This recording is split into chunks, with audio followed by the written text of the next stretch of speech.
So what's up guys, Freddie here again from FM Golf, and I have another top 10 video for you coming at you. This time we're talking about top 10 tips to get better at golf without golf lessons, even though I highly recommend them. Let's go.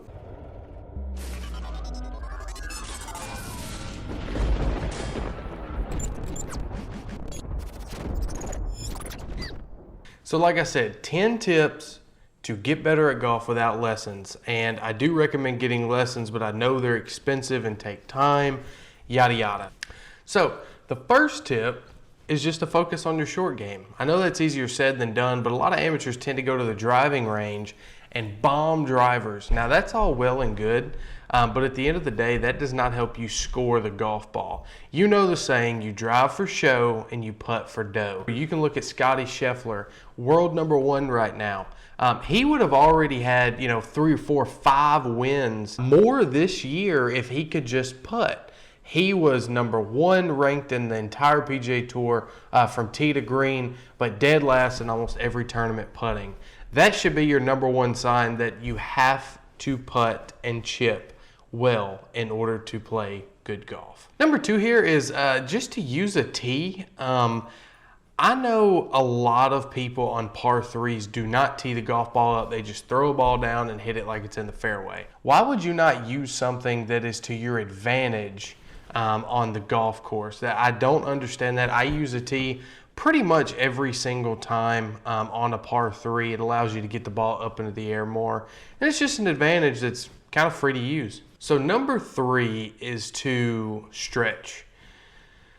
I know, stretching is not that much fun when you get to the golf course. You're ready to play golf. You're ready to swing with the big boys. You're ready to score, have some fun, but you need to stretch. I found myself in situations where a couple days after the round, my back is hurting. I have this one spot underneath my right shoulder blade that tends to get aggravated whenever I don't do enough stretching. So, all of that to say, when you stretch, you not only save yourself for the rest of the week, but you also play better golf. I'm more of a back nine golfer, and so once I get the stretches out, I get loose, I get going, I tend to play better. One of the things that helps to do that is get to the course a little early. If you get to the course early, that gives you time, stretch before hitting any sort of golf shot. Number 4 is just to always work on your alignment. Whenever you go to play golf or to practice, I would recommend putting down an alignment rod pointing where your feet is aimed. Make sure your feet's always pointing toward the target. That's one thing that is so easy to go out of line and go out of whack on the golf course. So if you can kind of keep that dialed in, then I think that over the course of time, you will be able to play better golf. Number 5 is to practice with a purpose. Now, I know that a lot of times whenever you go practice, it's fun to go out there and bang driver, just like I said earlier, and just hit random shots, try new things. That's all well and good, but you need to practice with the intention of getting better. Do you have an iron that you don't like hitting?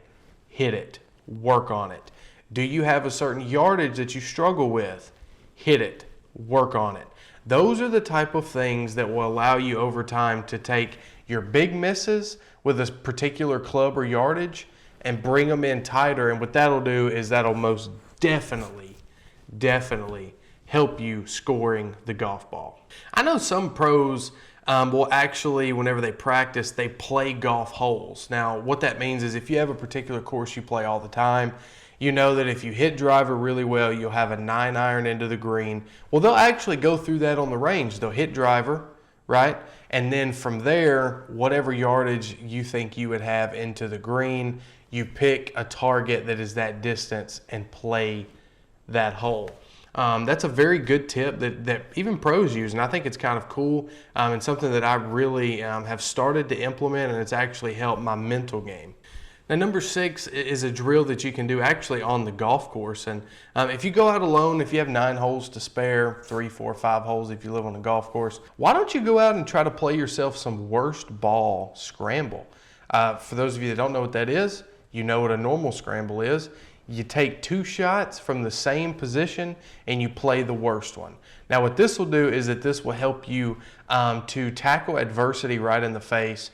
When you're stuck in a bad situation, you will be prepared. You will know how to play a particular shot. Plus, we all know that golf is very difficult and you're not always going to hit the best shot.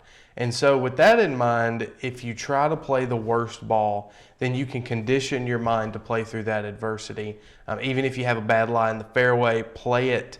Because at the end of the day, if you start playing, with your buddies on the weekend and some member guest tournaments, some scrambles, some things like that, stuff like that will happen. So the earlier that you can, kind of understand that and get used to that, the better. So number 7 is just to focus on the small things. And this is something that my dad had, always tried to teach me, and that was that before you go out to play, have your clubs clean, ready to go. What that does is not only does it put you in a good headspace, the saying, you look good, you feel good, you play good.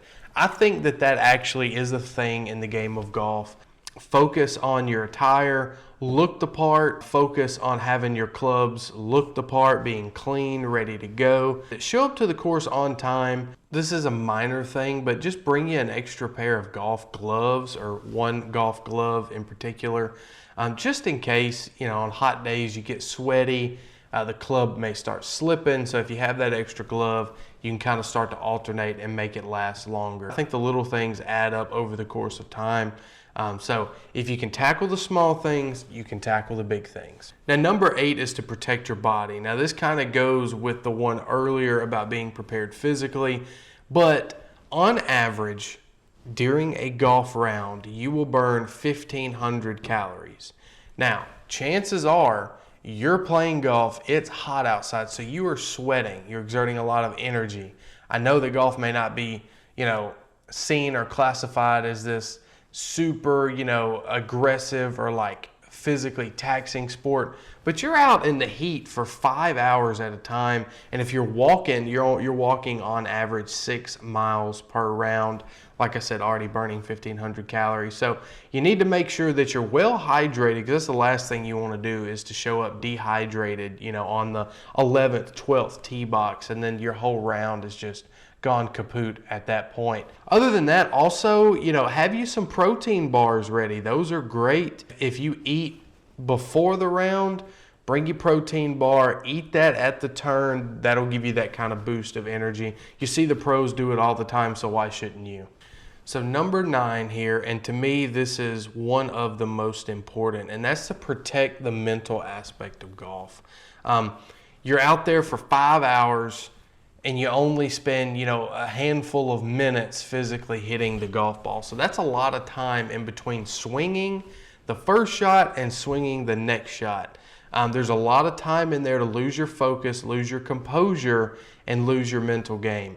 I do believe that golf is 98% up here and only 2% skill. So in order to get better at golf, you have to kind of reset your mental on what you expect per shot. The chances are 99% of all golf shots are not perfect. The only perfect shots, quote unquote, are the ones that go in.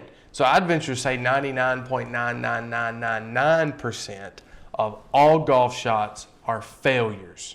And you've got to be able to accept that. And that's hard to do. Now, you can hit a decent shot and be okay with it, or you can hit a horrible shot and think, okay, I hit a bad shot, let's regroup, let's hit an even better one next time to get me out of this trouble. And then from there, you're good to go. And the mental side of things are starting to align with how you want to play. And I think along those lines, you also need to approach the game with a relaxed manner. Unless you're playing in a 18-hole, stroke play event with money on the line, I think you need to be relaxed and calm on the golf course. I play better that way. A lot of people I know play better that way. So I think that that's one of those things that not a lot of people talk about, because everybody gets so stressed because they want to shoot their career around this time, when in reality, it's not going to happen. It happens, once every 10 million rounds or something for the amateur that you actually shoot your career low. So keep your expectations down and be relaxed and just have a good time. At the end of the day, it is a game, it's a sport, it's a very fun game, but keep that in mind. Number 10 is a cop-out. I had 9 really good ones, threw this one in there to make it an even 10. sue me, okay? Sue me, sorry. But number 10 is just to practice more. Again, cop out, but that's the thing. If you can get out there and swing the golf club, I don't care if you putt on carpet in your house, that is practice. And what that does is practice makes perfect. Golf is such a tough sport where every single day you go out there, something new could be wrong. Something new creeps into the swing. So if you can practice more and get that muscle memory, it's so important in golf to have muscle memory, almost more important than any other sport probably besides, I would say, like basketball and free throw shooting. That's another muscle memory type of sporting apparatus. So practice more, whether that's putting, chipping, going to the driving range, heck, playing golf. That's the thing. Whenever you play golf, you actually practice. And that's another reason why, whenever you go out and play with a purpose. Yeah, be relaxed, but go out there and actually try. I know some people that do this, they go out on the golf course just to drink beer and get hammered. That's well and good, but if you actually enjoy the game of golf, you're not going to play your best golf hammered. I'm sorry. End of that rant. It just really upsets me when I see people hammered on the golf course because I love the actual game of golf and not just the physical activities that come with the game of golf, which, to each his own. So yeah, that is 10 tips to play better golf without golf lessons. I still recommend going out and getting you some lessons because, 3, 4, 5 of those will really, really help your golf game. Guys, thanks for watching. That's been another short video here at FM Golf Top 10 List. If you like these videos, smash that like button. We do have a giveaway going on. Brand new box of the TaylorMade Tour Response Strike golf balls, TaylorMade hat and glove as well. Thanks for watching. More course content coming soon. Peace.